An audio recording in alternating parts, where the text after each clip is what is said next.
Hey guys, Firebat here, bringing you a quick video on the Tortellin Pilgrim nerf, because it has caused some controversy on social media with some players being extremely upset and some players being extremely happy that the Tortellin nerf is happening. It is going to be killing a deck, and is that worth it? That's the question I'm going to try and answer. So first off, if you guys are not aware of what Tortellin Pilgrim is or what's going on, I'm going to provide some background information. Tortellin Pilgrim is an 8-mana 5/5 mage minion that reads, discover a copy of a spell in your deck and cast it with random targets. And it's going to be changed to discover a spell in your deck and cast it with random targets. Still an 8-mana 5/5, but this change is going to effectively break the infinite loop that allows the Turtle Mage deck to exist. The Turtle Mage deck is a deck that has been not super common on ladder and not super common in competitive play yet, but has been rising in popularity in both. It is a deck that you play the Tortellin Pilgrim to discover a copy, not actually draw, the Potion of Illusion, which then allows you to play another turtle, discovering another copy of Potion of Illusion, thus creating an infinite supply of turtles, which can then infinitely discover copies of freeze effects, making it so that your opponent can't actually do anything. They can't do anything with their minions on board, making the only way to defeat the deck oftentimes rushing it down before this point or relying on burn damage, alienating a couple of the decks in the metagame. Still, even with this infinite loop, if we look at the decks with the highest win rate at top 1000 Legend, Turtle Mage does not even make the first page here of the highest win rates. So maybe the professional players are right. Maybe it's true. Maybe Blizzard messed up and they're killing a deck that actually isn't that impactful on the high Legend metagame. And even if we take a look at the Legend metagame, the win rate does actually make it to the first page, but is in line with other high-performing decks at that level. So players have been getting upset. Players have been typing. We have here a tweet coming out that says, a quite unpopular opinion, this change reflects long-term ideas about competitive play that I do not share. An interesting, extremely high skill deck, and he's not wrong. It is a very interesting deck, and it is a very high skill deck. There are lots of elements to the deck, and sometimes it's correct to go for the infinite combo, sometimes it's correct to not go for the infinite combo, and your playstyle can change depending. So it is a really interesting and cool deck that discovers very little and impacts non-legend play minimally. And it's true. We looked at the data. It doesn't really affect gameplay too much outside of a few rare cases due to its low popularity and a generally pretty acceptable win rate. Just gets a deck-ending nerf, just wow. So, do we get the pitchforks and start immediately getting mad at Blizzard for this nerf? Did they mess up another nerf? Maybe. There are a lot of positives for the deck existing. To summarize, the deck is a high skill cap deck that creates unique gameplay patterns and a fun, different, new way to play Hearthstone. Fun, of course, being subjective, but it does create a high skill cap and interesting way to play Hearthstone. And currently, the data shows that its win rate is not oppressive, and its game length isn't even oppressive. It doesn't show up as a deck that takes an exceedingly long amount of time to happen. However, what is the other side of it? What's the other side of this issue? What are the pros and cons to the nerf?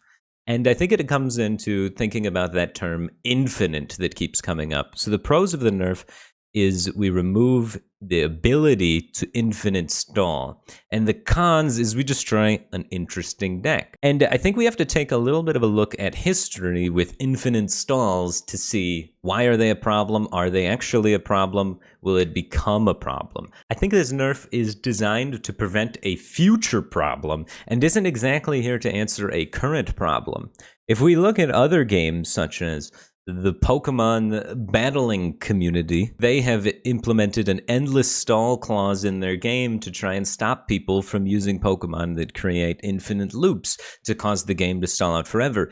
Because occasionally in that competitive game, players have decided to troll open tournaments or troll other players by using a lineup that could infinitely stall out the game, wasting someone's time for hours on end. Also in Magic the Gathering, a similar rule was created to break different sorts of decks that would be allowed to players play with absolutely no win condition and no purpose other than stalling out the game forever.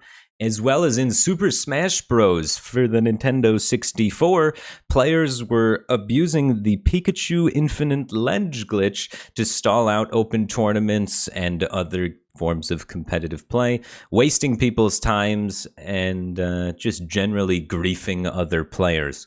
So my take on the issue, the pros here, the cons here, the pro of the nerf, we remove infinite stall, we remove players' ability to grief. Even though the data shows they're currently not griefing, I believe that if you give people the ability to grief other players, if you give people this ability to endlessly stall out the game, and enough people are made aware of it, players will abuse it. So I think it will create a problem in the future, even though it's maybe not a problem now, and I think it needs to be addressed. So personally, I think the pro of removing infinite stall is worth the con of destroying an interesting deck. And I do believe that later on this tweet from Frodan will reign true, where he says, I don't agree, but I can see where you're coming from. This is in reference to the original tweet we talked about earlier, where some of the competitive players are very upset about the nerf. There are plenty of ways to introduce high skill cap without being as oppressive as infinite freezing combos.